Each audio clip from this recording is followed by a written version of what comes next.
Nah, ini baru super top Marco Top. Bisa auto menang sih ini lawan Australia dan Bahrain. Pemain timnas Indonesia akhirnya sudah satu suara soal sosok Patrick Kluivert.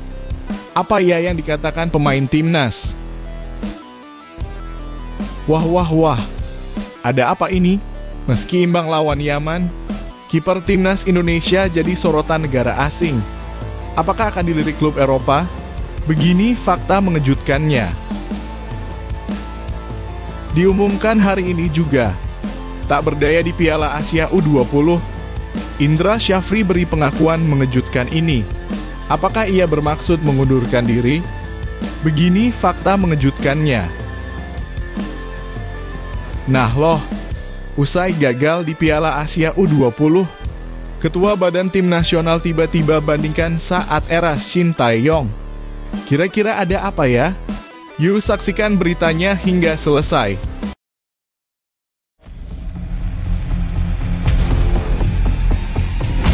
Mohon subscribe channel Timnasku Indonesia agar tidak ketinggalan informasi Timnas Indonesia.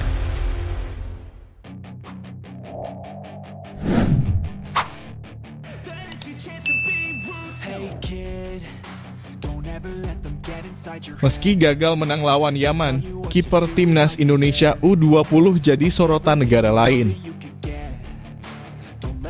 Meski gagal meraih kemenangan melawan Yaman dalam laga terakhir babak penyisihan grup C Piala Asia U20 2025, timnas Indonesia tetap mendapat sorotan, khususnya pada penampilan cemerlang kiper Fitrah Maulana. Meskipun pertandingan berakhir dengan skor kacamata 0-0, aksi gemilang sang penjaga gawang menarik perhatian media internasional dan penonton yang menyaksikan laga tersebut. Dalam pertandingan yang digelar di Doha, Qatar, Indonesia tampak berusaha mengimbangi permainan cepat dan fisik dari Yaman. Peluang pertama datang dari Marcelinus Ola yang nyaris mengoyak gawang lawan lewat sebuah tendangan jarak jauh, namun sayangnya bola masih melambung di atas mistar. Di sisi lain, Yaman tidak tinggal diam dan langsung membalas lewat tendangan keras Adel Kasem. Namun, penyelamatan heroik dari Fitrah Maulana menggagalkan peluang emas tersebut, memicu decak kagum para pengamat. Penampilan Fitrah semakin menonjol di babak kedua ketika Yaman melancarkan berbagai serangan bertubi-tubi. Beberapa kali sundulan dan tembakan dari lini depan Yaman berhasil ditepis dengan sigap oleh kiper yang baru berusia 19 tahun ini. Tak hanya sekadar menahan gempuran, Fitrah menunjukkan ketenangan luar biasa di bawah mistar, kualitas yang jarang dimiliki oleh penjaga gawang muda. Media Vietnam Tetao 247.vn turut menyoroti aksi heroik tersebut. Mereka menulis kiper Indonesia, Fitrah Maulana, menjadi penghalang utama bagi Yaman untuk mencetak gol. Penampilannya menunjukkan potensi besar yang layak diperhitungkan oleh klub-klub besar Asia. Pengakuan ini bukan hanya datang dari Vietnam, tetapi juga beberapa analis sepak bola Timur Tengah yang menilai Fitrah layak masuk radar klub profesional di luar negeri. Sayangnya meski kiper tampil apik, lini serang timnas Indonesia tampak kesulitan menembus pertahanan rapat Yaman. Beberapa peluang emas gagal dikonversi menjadi gol dan hasil imbang 0-0 menutup perjalanan Indonesia di turnamen dengan hanya mengoleksi 1 poin. Tim Garuda Muda pun harus puas menempati posisi ketiga klasemen akhir grup. Bagi pecinta sepak bola Indonesia, penampilan Fitrah Maulana adalah secercah harapan di balik hasil yang kurang memuaskan. Apakah ia layak mendapat kesempatan tampil di level yang lebih tinggi? Atau justru strategi pelatih Indra Syafri yang perlu dievaluasi secara menyeluruh? Mari berikan pendapat kalian di kolom komentar. Apa yang harus dilakukan timnas U20 untuk tampil lebih baik di masa depan? Apakah Fitrah Maulana sudah siap menjadi penjaga gawang masa depan timnas senior? Tulis komentar kalian dan jadilah bagian dari diskusi seru ini.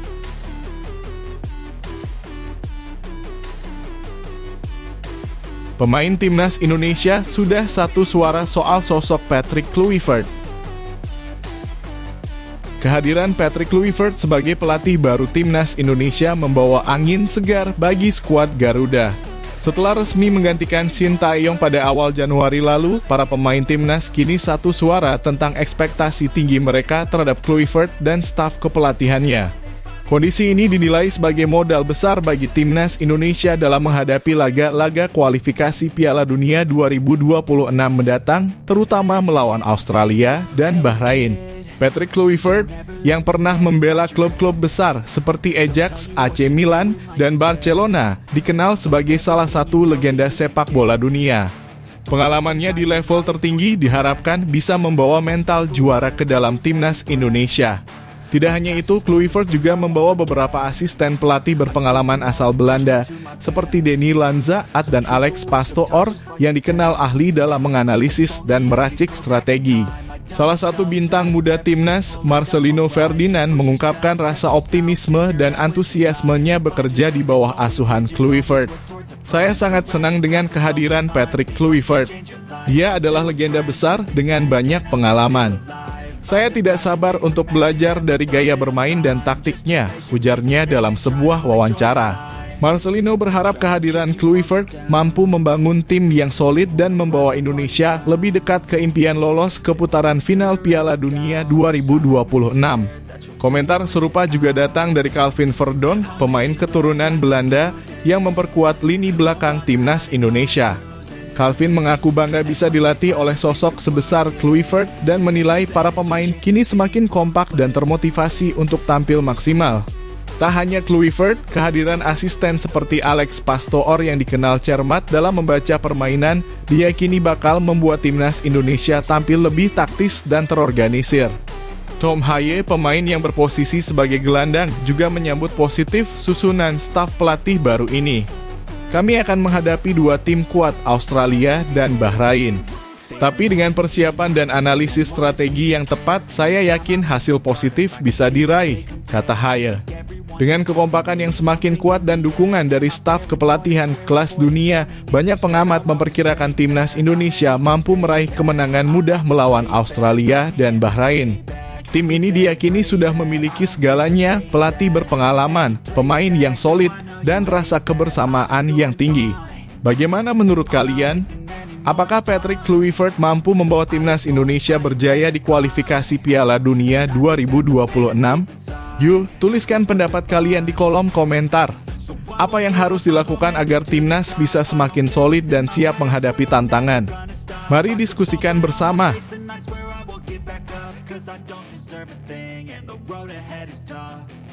Dibuang Sintayong, pemain ini berpotensi dipanggil Patrick Kluivert.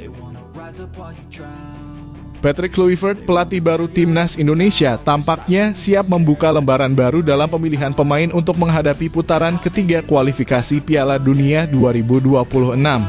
Dengan laga krusial melawan Australia dan Bahrain yang semakin dekat, Kluivert disebut-sebut sedang mempertimbangkan beberapa pemain yang sebelumnya tidak masuk dalam rencana Sintayong. Ketua Badan Tim Nasional (BTN) Sumarji mengonfirmasi bahwa semua pemain, termasuk mereka yang sempat terbuang, kini kembali masuk radar pantauan. Semua pemain memiliki peluang yang sama untuk kami panggil, termasuk Elkan Bagot dan Sadil Ramdhani yang sebelumnya jarang dimainkan atau bahkan absen di era Sintayong, ujar Sumarji. Elkan Bagot yang dikenal sebagai salah satu bek tengah terbaik dengan postur tinggi dan kekuatan duel udara bisa menjadi tambahan penting untuk lini pertahanan timnas Indonesia. Kehadiran Elkan di bawah asuhan Kluivert yang juga mantan penyerang hebat dapat meningkatkan kemampuan bertahan skuad Garuda menghadapi serangan-serangan cepat Australia dan Bahrain. Sadil Ramdhani di sisi lain adalah sosok penyerang sayap yang memiliki kecepatan dan teknik tinggi. Jika Sadil kembali masuk skuad, opsi serangan dari sisi lapangan bisa semakin tajam, memberikan variasi serangan yang sebelumnya mungkin kurang di era Sintayong. Sadil juga dikenal memiliki kemampuan untuk mencetak gol dari jarak jauh, sesuatu yang bisa menjadi senjata andalan saat menghadapi pertahanan ketat lawan. Sikap Patrick Kluivert yang membuka kesempatan kepada semua pemain tentu membawa angin segar bagi mereka yang selama ini terpinggirkan. Pemain-pemain muda berbakat maupun mereka yang pernah bersinar tapi tak terpakai kini memiliki motivasi lebih untuk menunjukkan kemampuan mereka. Kami masih dalam tahap pemantauan hingga pengumuman resmi pada awal Maret 2025, tambah Sumarji menegaskan pentingnya semua pemain menjaga performa terbaik mereka. Saat ini Timnas Indonesia berada di posisi ketiga grup C dengan 6 poin hasil dari 1 kemenangan, 3 imbang, dan 2 kekalahan. Untuk menjaga peluang lolos ke putaran berikutnya, kemenangan atas Australia dan Bahrain menjadi harga mati. Dengan potensi kembalinya pemain-pemain lama yang diharapkan bisa memperkuat skuad, bagaimana menurut kalian? Apakah Elkan dan Sadil layak kembali memperkuat timnas? Siapa lagi pemain yang menurut kalian pantas mendapatkan kesempatan kedua? Yuk, tuliskan pendapat kalian di kolom komentar. Mari kita dukung timnas menuju Piala Dunia 2026.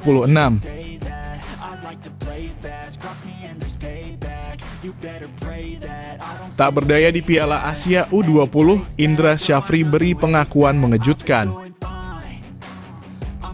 Timnas Indonesia U20 harus mengakhiri perjalanan mereka lebih awal di Piala Asia U20 setelah menelan 2 kekalahan dan 1 hasil imbang di fase grup. Hasil ini membuat skuad Garuda Nusantara hanya menempati peringkat ketiga di grup dengan 1 poin. Kekecewaan pun dirasakan oleh banyak pihak, termasuk pelatih Indra Syafri yang akhirnya memberikan pernyataan mengejutkan usai pertandingan terakhir melawan Yaman. Dalam konferensi pers, Indra Syafri secara terbuka menyampaikan permintaan maaf kepada seluruh masyarakat Indonesia. Ia mengakui bahwa dirinya tidak mampu memenuhi target yang diberikan oleh PSSI untuk membawa timnas U20 lolos ke Piala Dunia U20. Saya mewakili tim dan pribadi meminta maaf kepada masyarakat Indonesia karena tidak bisa memenuhi keinginan untuk lolos ke Piala Dunia, ucap Indra dengan penuh penyesalan. Lebih lanjut, Indra menjelaskan bahwa dirinya menerima tugas kepelatihan pada Desember 2023 dengan waktu persiapan yang hanya sekitar 1 tahun. Dalam waktu tersebut, ia diberikan 3 target besar oleh PSSI, yaitu menjuarai Piala AFF, lolos ke Piala Asia, dan melaju ke Piala Dunia U20. Meski berhasil memenuhi 2 target pertama, kegagalan di Piala Asia membuat impian berlaga di Piala Dunia sirna. Meskipun begitu, Indra tetap mengucapkan rasa syukur atas segala dukungan yang diberikan oleh PSSI selama masa kepelatihannya. Menurutnya, PSSI selalu mendukung penuh semua program latihan dan strategi yang telah ia susun. Namun, ia juga menegaskan bahwa dirinya siap menerima konsekuensi apapun dari hasil ini. Mengenai hal-hal seperti evaluasi atau apakah saya harus diganti, saya serahkan sepenuhnya kepada PSSI, ungkapnya. Pernyataan Indra Syafri ini tentu memunculkan beragam reaksi dari para pendukung timnas Indonesia. Sebagian besar mungkin merasa kecewa dengan kegagalan ini, sementara yang lain mungkin memahami bahwa waktu persiapan yang singkat menjadi salah satu faktor penghambat performa maksimal tim. Apakah Indra pantas diberi kesempatan kedua untuk memperbaiki kesalahan dan mempersiapkan tim lebih matang? Atau apakah sudah saatnya timnas Indonesia U20 mencari pelatih baru yang mampu membawa tim ke tingkat yang lebih tinggi? Yuk, tuliskan pendapat kalian di kolom komentar. Bagikan pandangan kalian tentang apa yang seharusnya dilakukan untuk masa depan timnas U20.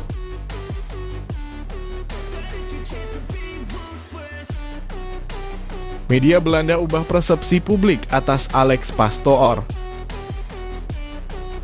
Sejak bergabung dengan timnas Indonesia sebagai asisten pelatih Patrick Kluivert bersama Denny Lanza, Alex Pastoor menjadi sorotan publik. Namun tak hanya publik Indonesia yang memperhatikan perannya, media Belanda juga turut membentuk persepsi mengenai sosok Pastoor di skuad Garuda. Dalam sebuah wawancara di kanal YouTube Ziggo Sport, Pastoor sempat membuat pernyataan yang mengundang perhatian saat ditanya soal proses pencarian pemain naturalisasi untuk timnas Indonesia.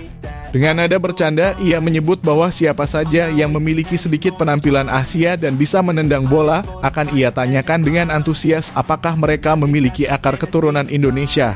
Pernyataan ini meski terkesan ringan dan jenaka, memicu berbagai interpretasi. Beberapa pihak menilai pernyataan Pastoor mencerminkan standar seleksi yang tidak serius, seolah-olah asal memiliki darah keturunan dan bisa sedikit bermain bola, maka seseorang bisa menjadi pemain timnas.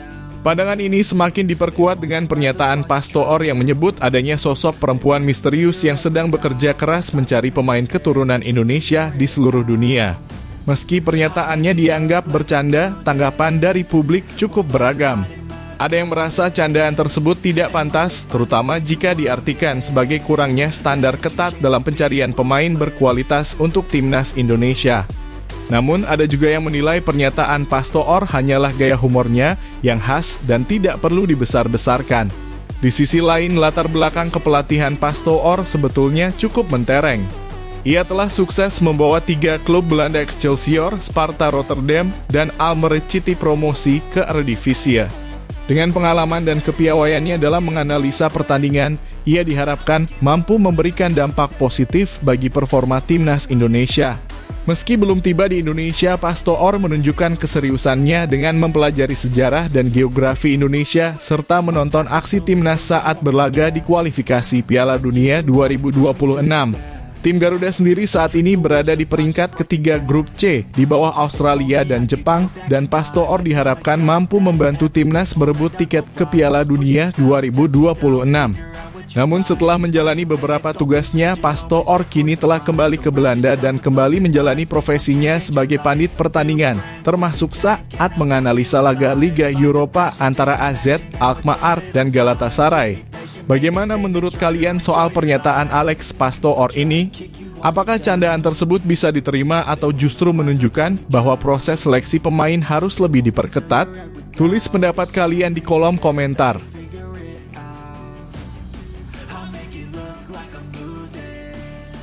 PSSI incar bek terkuat di Eropa. PSSI terus berupaya meningkatkan kualitas skuad timnas Indonesia dengan berbagai strategi, salah satunya melalui program naturalisasi. Nama terbaru yang menjadi sorotan adalah Jayden Oosterwolde, bek berusia 23 tahun yang kini bermain untuk Fenerbahce di Liga Super Turki. Rumor ini semakin kuat setelah asisten pelatih timnas Indonesia Alex Pastoor diketahui berada di Istanbul, Turki, tempat klub Oosterwolde bermarkas. Keberadaan Pastoor di Turki terungkap melalui unggahan media sosialnya pada Rabu 19 Februari 2025. Dalam foto tersebut, ia tampak berpose di Dolma Bahçesaray Bahçesi dengan caption berupa emoji burung dan bendera Indonesia yang bisa diartikan sebagai simbol Garuda, julukan timnas Indonesia. Hal ini pun memicu spekulasi bahwa Pastoor sedang membujuk Oosterwolde untuk bergabung dengan timnas. Jayden Oosterwolde memang bukan nama baru yang dikaitkan dengan timnas Indonesia. Pemain keturunan ini telah lama menjadi incaran, namun hingga saat ini belum menyatakan kesediaannya untuk dinaturalisasi. Sebelumnya, ia juga sempat berbincang dengan Mads Hilgers, pemain timnas Indonesia, saat Fenerbahce bertemu FC Twente di Liga Eropa pada Oktober lalu. Meski belum pernah memperkuat timnas Belanda di level manapun, Oosterwolde memiliki beberapa pilihan internasional selain Indonesia, termasuk Suriname. Hingga kini, Suriname juga belum berhasil membujuknya untuk bergabung. Dengan pengalaman bermain di Liga Eropa bersama Parma dan Fenerbahce, Oosterwolde dinilai memiliki kualitas yang dapat memperkuat lini belakang timnas Indonesia. Musim ini ia telah tampil 14 kali di semua ajang di bawah asuhan pelatih ternama, Jose Mourinho. Sementara itu, PSSI sebelumnya telah sukses menaturalisasi oleh Romani pada bulan Februari ini. Romani diproyeksikan melakoni debutnya bersama timnas Indonesia pada Maret mendatang dalam laga kualifikasi Piala Dunia 2026 melawan Australia dan Bahrain. Dua pertandingan tersebut juga akan menjadi debut bagi Patrick Kluivert sebagai pelatih kepala timnas Indonesia dengan dukungan penuh dari asisten pelatihnya, termasuk Pastoor. Jika PSSI berhasil mengamankan tanda tangan Jayden Oosterwolde, langkah ini bisa menjadi tambahan kekuatan signifikan bagi skuad Garuda yang saat ini sedang berjuang keras di babak kualifikasi. Dengan lini belakang yang lebih solid, harapan untuk lolos ke Piala Dunia 2026 akan semakin besar.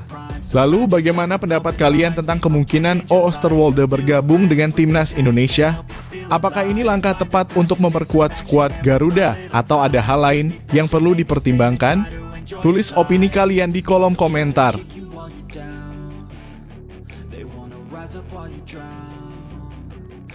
Gagal di Piala Asia U20, Ketua Badan Tim Nasional bandingkan saat era Shin Tae-yong. Ketua Badan Tim Nasional dalam kurung BTN Sumarji memberikan pernyataan tegas terkait kegagalan Timnas Indonesia U20 di Piala Asia U20 2025. Evaluasi menyeluruh terhadap kinerja pelatih Indra Syafri dan timnya akan dilakukan segera. Namun keputusan akhir mengenai masa depan Indra Syafri belum bisa ditentukan sebelum melalui rapat komite eksekutif dalam kurung Exco PSSI. Kalau soal nasib Indra Syafri, saya tidak bisa menyampaikan langsung karena harus melalui mekanisme yang ada. Kita membiasakan diri untuk mengevaluasi melalui rapat Exco, jelas Sumarji di Stadion Pakansari, Bogor, Rabu 18 Februari 2025. Kegagalan Timnas Indonesia U20 ini memang cukup mengecewakan. Setelah kalah telak 0-3 dari Iran dan 1-3 dari Uzbekistan di fase grup, peluang mereka untuk lolos ke Piala Dunia U20 2025 pun sirna. Meski masih memiliki satu laga melawan Yaman, hasil tersebut tidak lagi menentukan karena poin maksimal yang bisa dikumpulkan sudah tidak cukup untuk menyalip Uzbekistan atau Yaman. Menariknya, Sumarji membandingkan situasi ini dengan era Shin Tae-yong saat masih menangani Timnas U20. Shin juga pernah melalui masa-masa sulit dan menjalani evaluasi serupa. Sama seperti waktu Shin Tae-yong menangani U20 dulu, kita juga duduk bersama untuk evaluasi. Siapapun pelatihnya, entah Coach Indra atau Coach Nova, evaluasi adalah hal yang rutin kami lakukan, tegas Sumarji. Pernyataan ini tentu menimbulkan spekulasi di kalangan supporter. Apakah Indra Syafri akan bernasib sama seperti pelatih-pelatih sebelumnya yang kehilangan jabatan usai hasil buruk? Ataukah dia masih akan diberi kesempatan untuk memperbaiki tim? Sebagai pelatih yang pernah membawa Timnas U22 meraih medali emas SEA Games 2023, Indra Syafri memiliki pengalaman dan rekam jejak yang cukup baik. Namun hasil di Piala Asia U20 ini tentunya menjadi sorotan besar. Apalagi target besar untuk lolos ke Piala Dunia U20 2025 telah gagal dipenuhi. Di sisi lain, pembandingan dengan Shin Tae-yong membuka ruang diskusi lebih luas tentang standar dan ekspektasi yang diterapkan PSSI. Apakah PSSI akan lebih sabar memberikan waktu kepada pelatih lokal seperti Indra atau tetap berorientasi pada hasil cepat? Lalu bagaimana pendapat kalian tentang masa depan Indra Syafri sebagai pelatih Timnas Indonesia U20? Haruskah PSSI memberikan kesempatan kedua atau lebih baik mencari pengganti baru? Tulis opini kalian di kolom komentar. Mari kita diskusikan bersama demi kemajuan sepak bola Indonesia.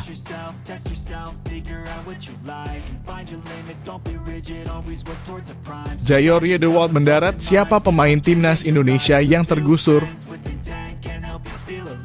Kabar kemungkinan bergabungnya Jairo Riedewald ke Timnas Indonesia semakin menguat. Gelandang kelahiran Belanda ini disebut-sebut siap dinaturalisasi dan masuk ke dalam skuad Garuda.